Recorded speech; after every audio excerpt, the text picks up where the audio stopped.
what I've been seeing lately is that a lot of people are making it seem like there's a 100% chance that the Brooklyn Nets will make it to the NBA Finals. Like there's no other team that can stand in their way or even on the same tier.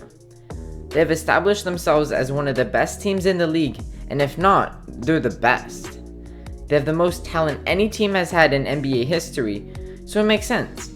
When you have two bona fide top 10 players and a top 15 player in the league all on the same team, they have huge capabilities and people will hold them to a certain standard. But it's not going to be a walk in the park. I think so many people are overlooking the competition in the East.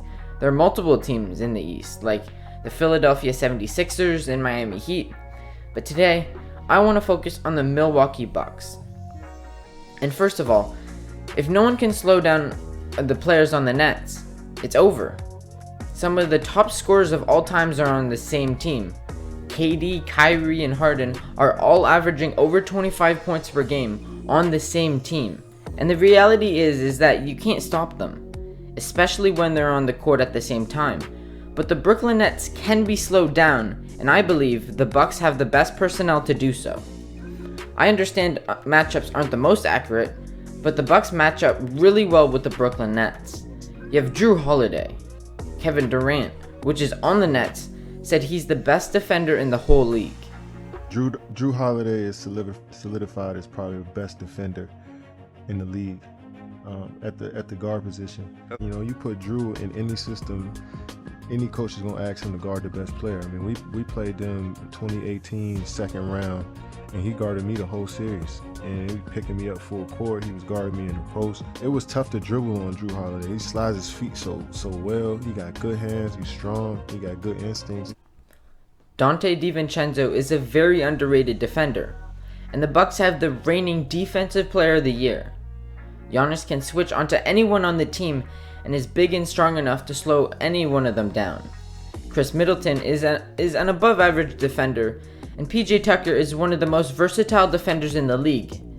And although Brook Lopez has been slowing down, remember, he was a part of the All-NBA defensive second team just last year. The defense versatility this team has is through the roof. They have the ability to switch onto different players and can slow down the team.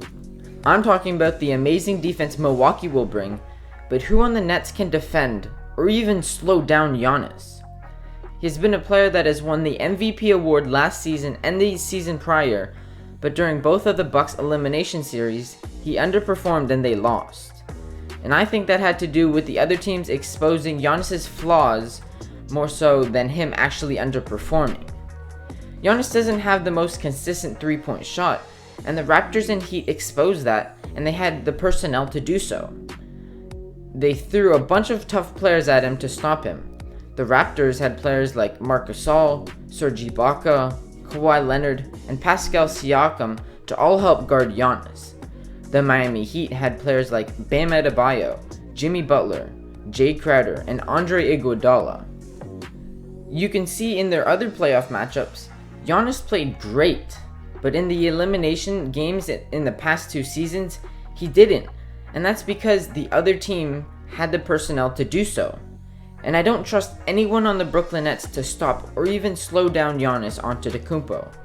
They also don't have any great defenders to throw at Chris Middleton, who was 0.7% away from being in the 50-40-90 club last year, and Jrue Holiday, who's shooting 50% from the field and 40% from three. Not only do they lack defense in the front court to stop the reigning back-to-back MVP, but they also lack defense in the backcourt for the Bucks' second and third option. The phrase defense wins championships is so true, and history shows that. Almost every year the champions have a top 5 defensive rating, and occasionally they'll have a top 10 defensive rating. And that makes perfect sense.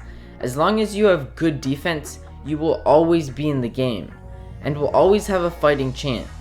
What makes it even better for the Bucks is that they have players that the Nets can't even guard because they don't even have an average defense. There are only 5 teams in the league that have a worse defensive rating than the Brooklyn Nets. They are 25th out of 30. The Nets play like it's a race to 200 points, and when there is such a good defensive team, that won't be the case. It will be something like a race to 150 points. And the Bucks have the firepower to fight with that because they can slow down the Nets and can go off on the offensive end. But we also haven't seen a team like this. They have so much firepower that maybe they can overcome this huge flaw that they have. But the reality is, only time will tell. We haven't seen Giannis in such a good matchup in a serious playoff series, and we also haven't seen a team as talented as the Brooklyn Nets. If they face off in the playoffs, it's going to be such a fun and competitive series to watch, and I would want to tune into every single game. And all the things I was saying about the Bucks in this video also applies for the 76ers and Miami Heat. They both have amazing defensive players, and there are players like Ben Simmons, Bam Adebayo, and Joel Embiid that are far too big for the Nets to slow down. And don't think the Nets have an easy trip to the finals. I have no problem with you picking them to come out of the East, but don't tell me it's going to be easy. I think the top teams in the East are a lot better than many people think. I think the Milwaukee Bucks especially have a much better chance of beating the Brooklyn Nets than many people give them credit for. I hope you enjoyed today's video. Let me know what you think in the comments down below. Subscribe for future basketball content, and thank you for watching.